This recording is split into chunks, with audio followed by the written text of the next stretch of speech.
Hello and welcome to the Federal. You're watching Off the Beaten Track, a program in which pick up one issue and go very deep into it.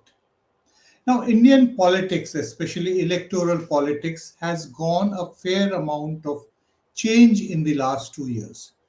2024, the year of the Lok Sabha election, there was a sense of change because unlike in 2014 and 2019, the BJP did not get a majority. So it was felt that Mr. Modi, as Prime Minister, would not be as authoritarian as he has been from 2014 till that particular time. It was also felt that his allies, on whom he was dependent for a parliamentary majority, would be exerting and would be influencing him, which would make the program of the government more inclusive, less of Hindutva, etc., etc.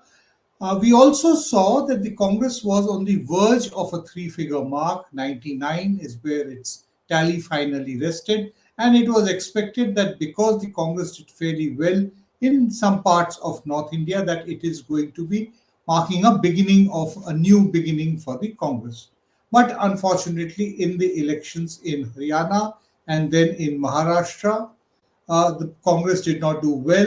The BJP-led coalition partners in Maharashtra came back with a fairly good majority. So also happened.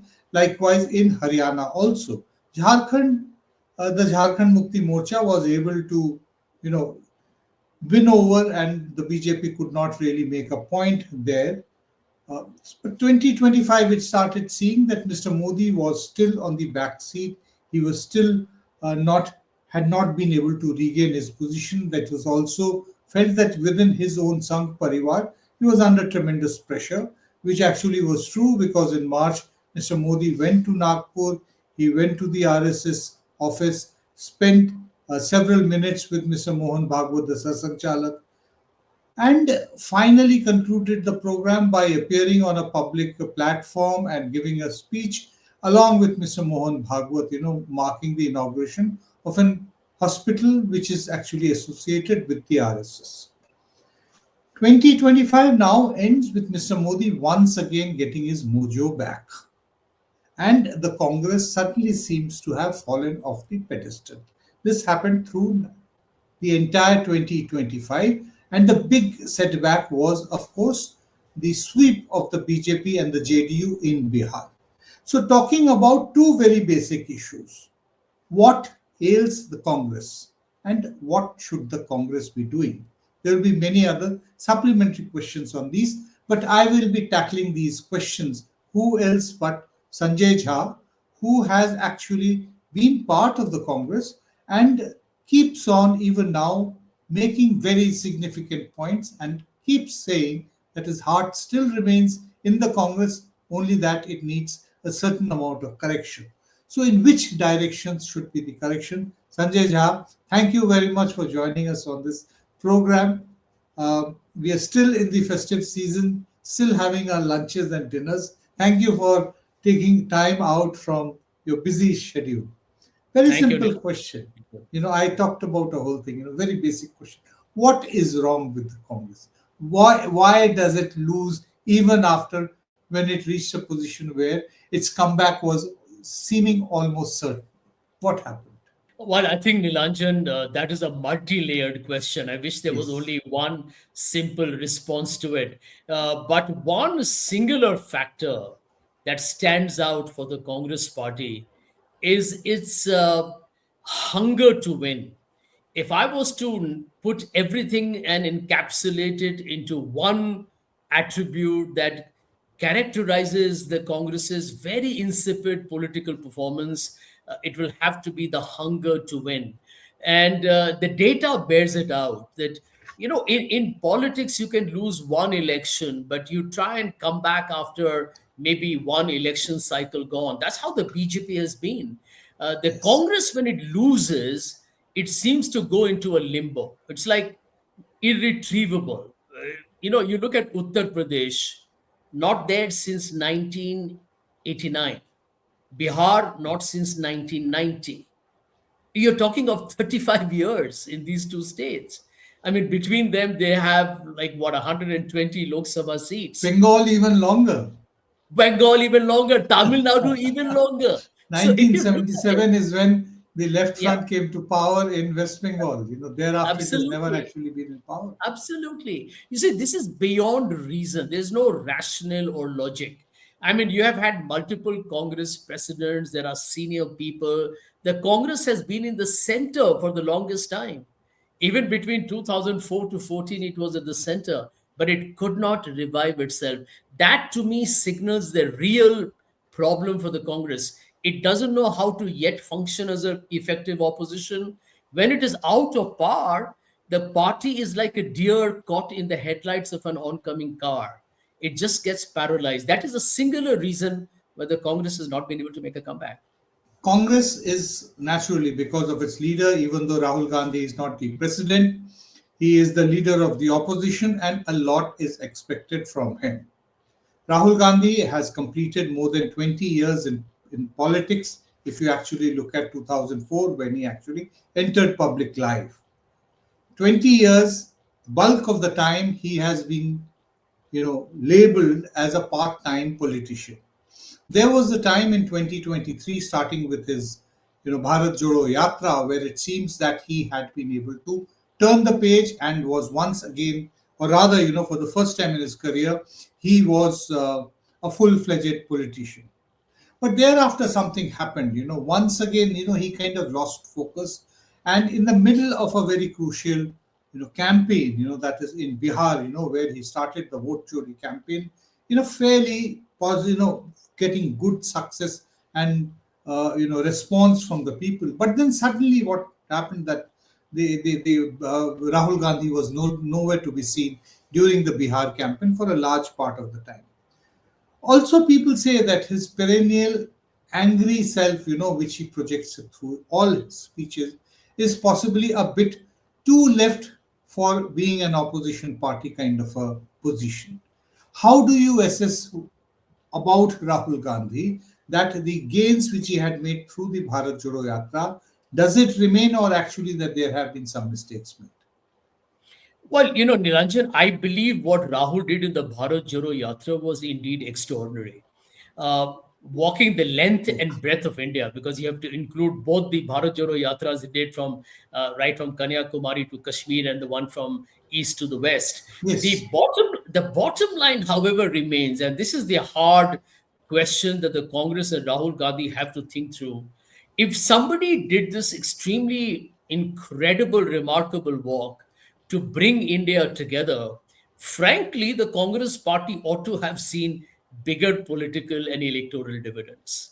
Any other leader who did that would have probably swept the election itself. Why be happy with 100 seats, right? Because these are not normal occurrences where a leader walks literally I mean, not barefoot, but walks on foot for such a long journey, traversing across states, meeting people. I think somewhere down the line, I the advantage has been frittered away. It's a nostalgic memory. It has a residual goodwill, undoubtedly that will remain forever. But when I felt the Congress got it wrong, which is remarkable, the Congress did not really come out with a documentary on that. The Congress did not come out with a book on Rahul's diaries.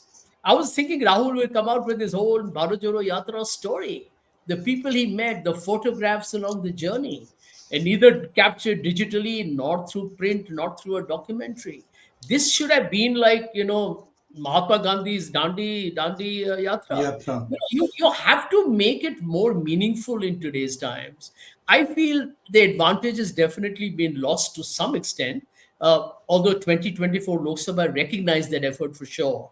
Yes. I would say at this point of time, when I look at Rahul, I think the problem is not the fact that he's not taking up the right issues on vote chori is a fight for India's electoral democracy.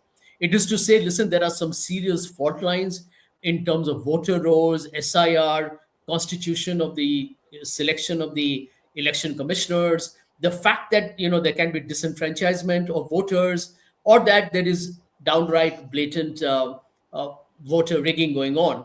The truth is, all these matters need to have public resonance. And I think where the Congress is not able to take the story forward is to bring it down to the households and the streets. Now, it is very tempting, Nilanjan, that in today's times, we use the comfort of Twitter and Facebook and YouTube and Instagram and feel that we have reached out to our constituency. Well, it helps you reach out to people for sure. It also gets to WhatsApp. I'm not saying it doesn't. But in politics, you got to use all the platforms available. You got to figure out other means by which you can get to people. And a lot of it will have to be through direct contact with people. Some of it will have to be by embracing a very nasty mainstream media. It's very easy to boycott the mainstream media, but like it or not, they are a reality. And if you're not using that platform because you say they are biased, in which they are, but there's still a platform that you can channelize if you want to. So I'm just going to say politics is about, the art of the possible.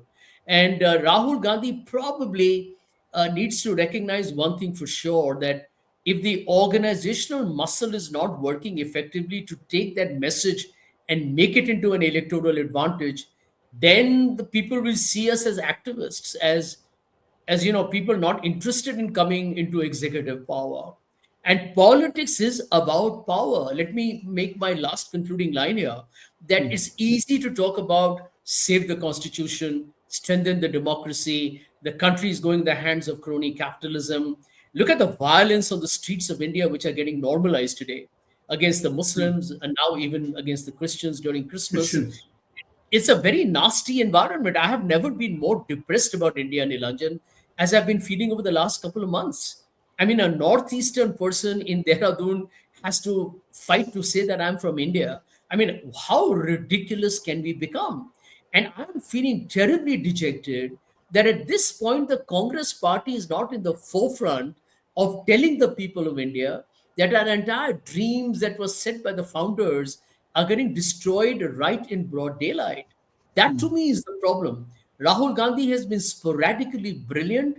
He needs to create a more enduring campaign using multiple platforms. And the Congress as an organization needs, along with its leader, to demonstrate a hunger to win back power. If you are not in power, you cannot save democracy, you cannot salvage the constitution, and you cannot go on talking about Narendra Modi's BJP's corruption or its ideological, shall we say, contamination of India by making it communal. Because if you don't have power, you cannot stop them. It's as simple as that. The Congress has to learn how to win elections if you want to save this once upon a time great republic. Many say that to win elections, as you said, that the primary job of the Congress is actually to win elections and get back political power at the central level and in as many states as it can. But there is an opinion which says that everything about Rahul Gandhi and the new energy that the Congress which put into the party in 2023 especially were all in the conceptual directions. Bharat Jodo Yatra. Bharat Jodo, that means that it is being divided by the BJP, is actually a very conceptual idea. It was not really what is called in India as a bread butter or actually an issue of the daily concerns of the people, the basic concerns. Where do I get my next meal? When do I get my next salary, slip to get all those? It was not picked up. And those issues were very important for Bharat Jodo Yatra at that point. Democracy being hollowed out, the constitution under threat, institutions again being weakened, which led to eventually things like what we are now currently seeing, SIR.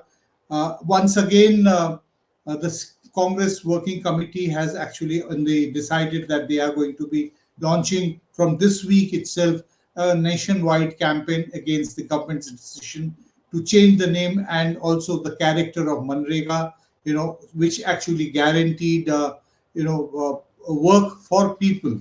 So these are all considered to be as conceptual ideas.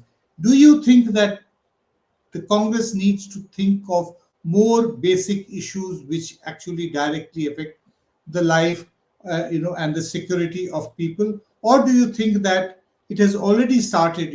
After all, it can be argued that the the campaign, the agitation which they are now starting on the change of the Manrega into a long, G, a long program in which Gandhi is also not there. Do you think that a beginning can be made with an issue like that? Nilanjan, let me tell you that in politics, you need a combination of ideological, especially in the context of India after 2014, as well as all the hard nuts and bolts or the bread and butter issues, as we call them: roti, kapara, makan, bijli, sadak, pani, welfare, subsidy, the entire shebang. I think the real story for India is that you need to fight on multiple fronts. It's not either or. So, for Mhm. example, the constitution, the democratic vulnerability or deconsolidation in India, these are realities. India is seeing brazen poisoning of India's religious harmony. There cannot be any debate on that. It's spreading to from minorities, Muslims to Christians to Dalits to tribals. It's out there in our face today. So to fight that war, absolutely, you got to go out there and say that India's constitution is one that is at core a secular democratic republic. So yes, that ideological battle is a never-ending one as long as the BJP remains in power. But at the same time, you cannot take your eye off the issues that affect the common man. You see, the problem in India that we have, Nilanjan, Mhm. is that it's a big country. Now, in the middle class, India has a different aspiration. The poor in this country who are struggling to get even their rural wages on time. Many people in Manrega haven't got their payments in West Bengal, for That's example. right. Uh, we are the people on a day-to-day basis who are struggling for food. We still have poverty in India. We still have over 20% of the people in this country living below the poverty line, no matter what the government's data says. I mean, unemployment levels are ridiculously high, which is why you find all these goons going and attacking minorities. Who are these people? They are all unemployed people. Nobody who's working on a 9 to 6 job has the time to do this kind of hooliganism. So you Right. find that India has serious social, economic and political problems. Therefore the Congress needs to do, I would say, you have to be all over the place. You have to be in a Gandhian mode of protest against this government. It has to be one where the call has to be emotive.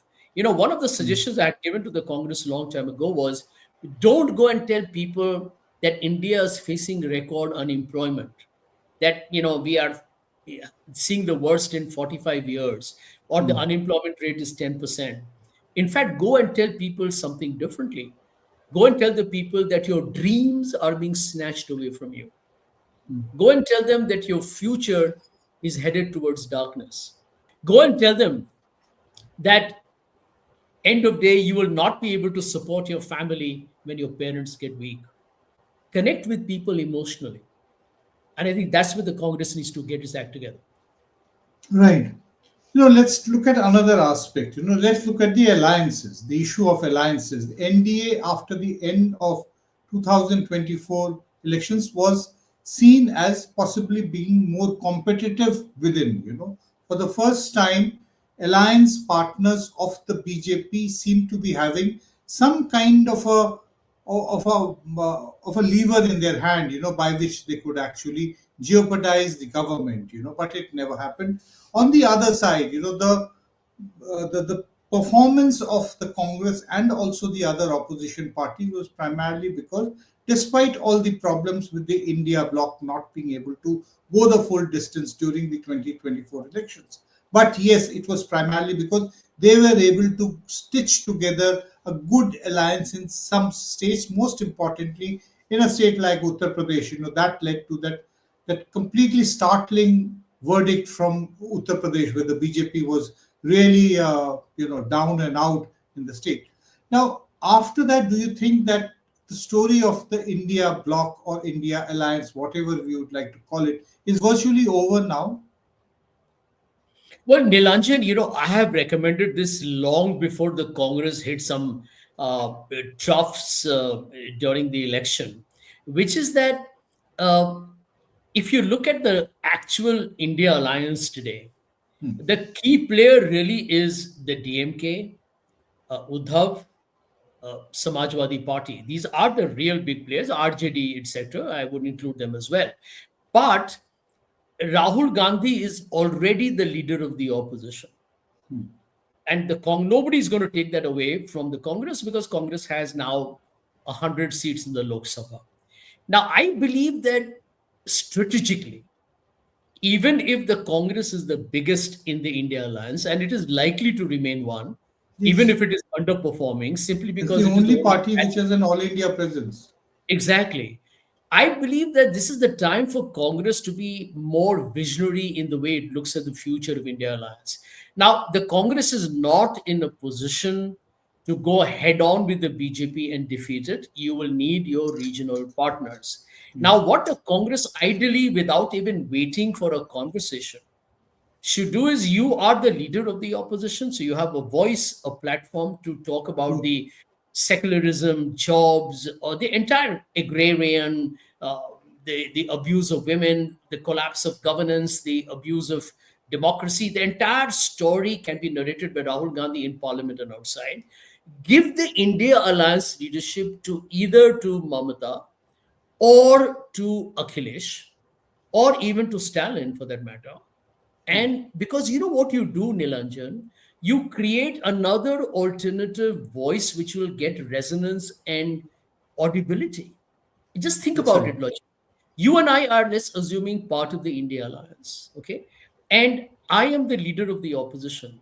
Why should I also hog the position where you could be the chairman of the India Alliance? So people come to listen to me as the leader of the opposition. People also come to listen to you because you are the chairman of the India Alliance. So the India Alliance needs multiple voices.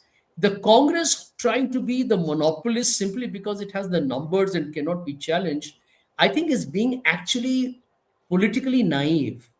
You need to create more leaders within the India Alliance who are seen as the voice of the people who represent the opposition. So Congress should, on its own, voluntarily let an Akhilesh or a Mamata or a Stalin or even anybody else. Tejasvi unfortunately didn't do well in Bihar, but irrespective of results, create multiple voices. And therefore, I would recommend through your channel to the Congress, step back. And because you see, to run an alliance is not everybody's cup of tea. The Congress has struggled because of its old ego problems. We are the big daddies and we have run the country. So there is still that old fogey attitude that, Right. I'm the big brother of the alliance. Step back. The bottom line for the Congress and the India alliance is win every election from here on till 2029 and defeat this party and government in 2029 Lok Sabha. You have to do everything today to prepare for that. You can't be casual about it. So this is my recommendation. India Alliance's hope rests on that. Because I'll tell you what is happening. The Congress is not doing well in the state elections. So it feels morally weaker to lead the India Alliance. And as a result, the entire structure and edifice of the India Alliance is beginning to look fragile. That's not good news. Let me also ask you, do you think that India Alliance, the partners, the parties which are part of the alliance, they need to be more accommodative? I'm asking this question in the backdrop of the Jharkhand Mukti Morcha not being very happy about the way it was treated by the Congress and by the RJD in the Bihar elections when they wanted to be part of the India bloc and also be accommodated for a few seats. But summarily, their claims were dismissed, as a result of which we are now faced with a situation where nothing has really been stated so far. But there is a distinct possibility that JMA may think that I really wouldn't have much of a future continuing to be part of the India alliance, and maybe it's time for me to switch over to the other side, go to the NDA. Likewise, we are seeing very strange developments happening in Maharashtra. The two factions of the NCP coming together, talk of Sharad Pawar stepping down, retiring from public life. The two Thackeray cousins have already come together for the municipal elections. So there is, even in something that goes wrong, there is a lesson. So do you think this churning which is going on within the India bloc, even before it comes out, the Congress needs to take the lead, take some kind of a lesson and then make amends, so to prevent complete collapse of the alliance?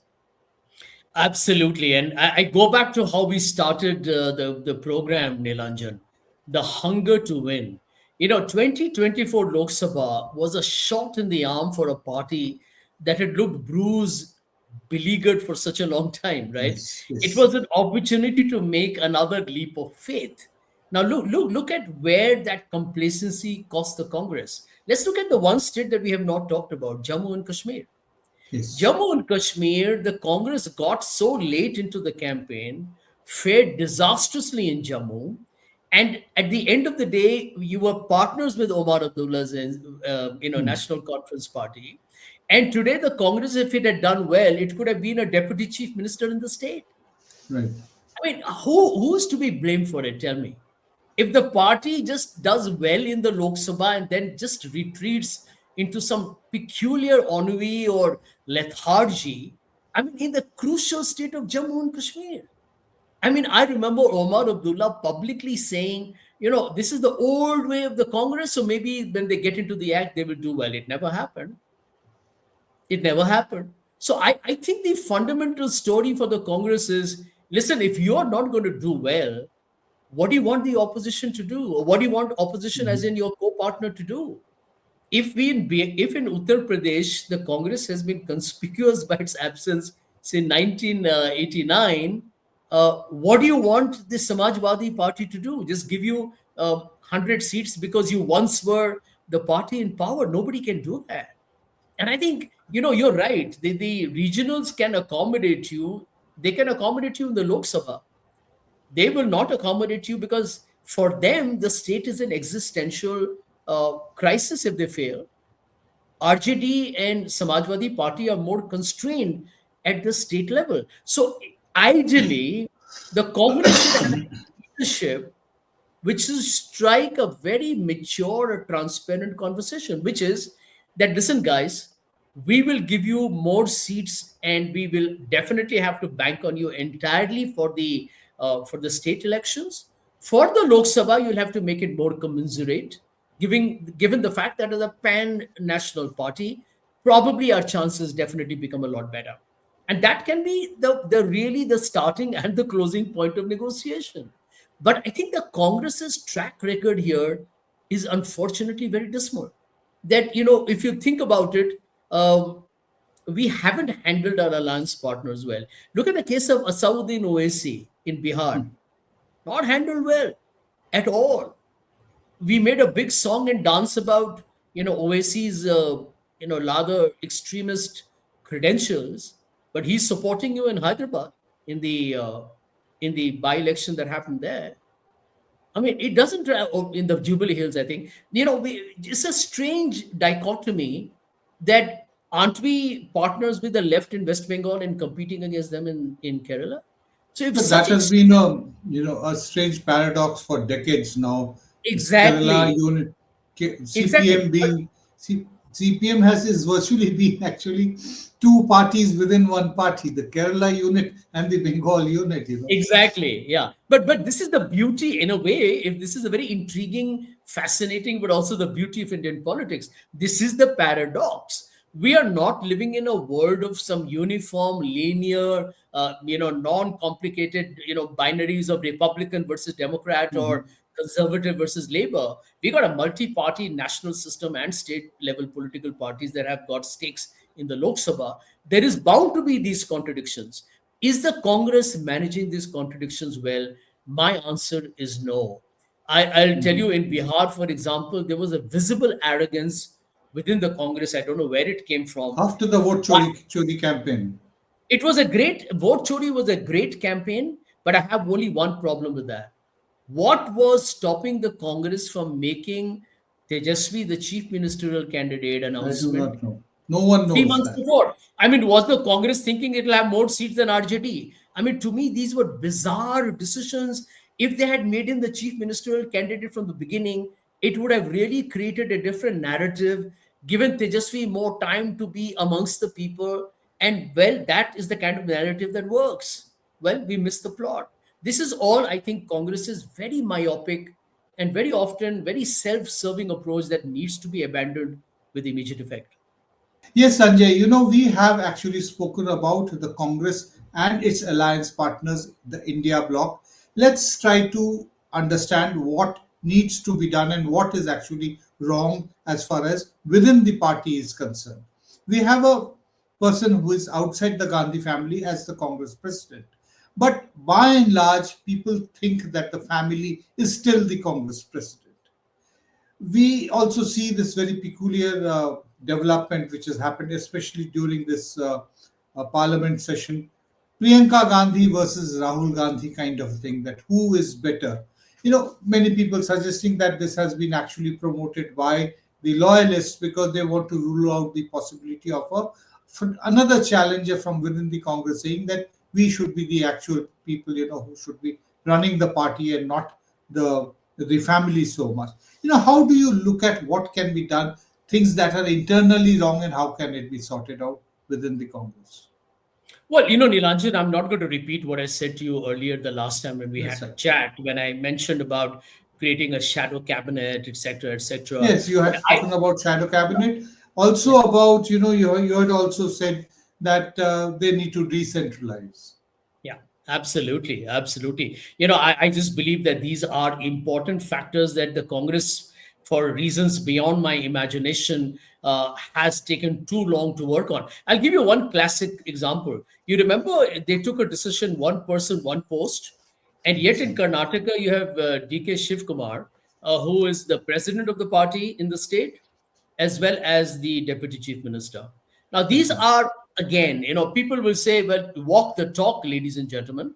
You can't make these grand announcements and then retreat immediately. But let's come down to what needs to be done immediately, in my opinion, is that Priyanka Gandhi Vadra is definitely, from my experience, a person who understands how to run a political organization. I have experience of having worked with her briefly in a couple of occasions, and I feel operationally she's hands-on. She's wired to run an organization because she has a knack for getting her finger on the pulse, and she's Mhm. excellent with managing people. She's good at, I would say, Interpersonal, good at what yeah. in the management jargon is interpersonal relationships. Absolutely. And what is organization leading all about, right? Is leadership That's with it. emotional intelligence, with a great degree of understanding how to manage different egos, and to make sure that if there's anybody who's disaffected, you address their problems before they balloon out of hand. She's an ideal candidate for that. What the Congress should do in the current environment is to kind of make sure that you create an alternative face who comes in the conversation who's not the Gandhis. Now, you're right, Mr. Kharge, with all due respects to his age, he's done a wonderful job in the Yes. limited scope that he could do things. But yes, the perception is that Mr. Kharge is not calling the shots that Rahul Gandhi is. This is again a problem, and I probably it is 100% true. So I think Mr. Kharge now should let this space be taken over by Priyanka Gandhi Vadra. It can happen through an election or whatever. The unanimous choice was CWC. That's for the Congress to decide. But Rahul Gandhi should be more like an ideological ambassador for the Congress party. I've always felt he's a man who gets excited by this fighting for the poor and the underprivileged. His heart is in the right place. And I think if you look at Rahul when he does a Bharat Jodo Yatra, he looks very comfortable in his skin when he's with people who have really been attacked, brutalized, and Yes. marginalized. He's very genuine person. He's a good man. You see, when he goes to stand with somebody who's been assaulted or somebody who's lost a member of the family, he's not doing it for mere optics. I mean, there will be optics because he's Rahul Gandhi, but the fact is he goes there with a good intention. I would like to see Rahul Gandhi more like a crusader, like a Gandhi within the Congress, who is not looking at political power, Yes. but is looking at recreating the magic of the Congress, because that to me is more powerful a role than being either the Congress president or even the prime minister, and create an alternative face. So I would say bring in a Sachin pilot. Sachin is such a wonderful asset. I agree that there was a little bit of unfortunate kerfuffle that happened when there was a Rajasthan crisis. Yes. But Sachin is an asset that the Congress needs to leverage. I mean, today the BJP is making some young guy into a president who may be a puppet for all I care. But optics wise, it looks like, hey, the BJP, if you're young, you can get into the highest position. Why not Sachin Pilot? So I think this is a time for the Congress to bring in what I would call as a Priyanka Pilot and a Rahul combination. The family also then doesn't look like they're monopolizing the party. They're willing to give space to somebody who's very capable, bright. And don't forget Nilanjan, he won Rajasthan at a time when the Modi way after 2014 was at its peak. He is the first guy within the Congress to stop Modi from winning all the states. So I would say these are some broader changes. Decentralize the party. I'm just going to tell you, you cannot have this situation where people at the regional satraps are all going to now become very hard to deal with. You can't have the repeat of Chhattisgarh. You can't have the repeat of Rajasthan. It's an art. You've got to know how much to delegate. You got to know how much to control. And I think the Congress needs a leadership lesson in managing a complex organization that, frankly speaking, is seen as the hope for India. Very well explained, Sanjay Jha. I hope that people within the Congress listen to what points you have made. Actually, you made a list of do's and don'ts through this conversation. Thank you very much, on bringing more clarity on the role that the Congress should play here onwards. Thank you so much.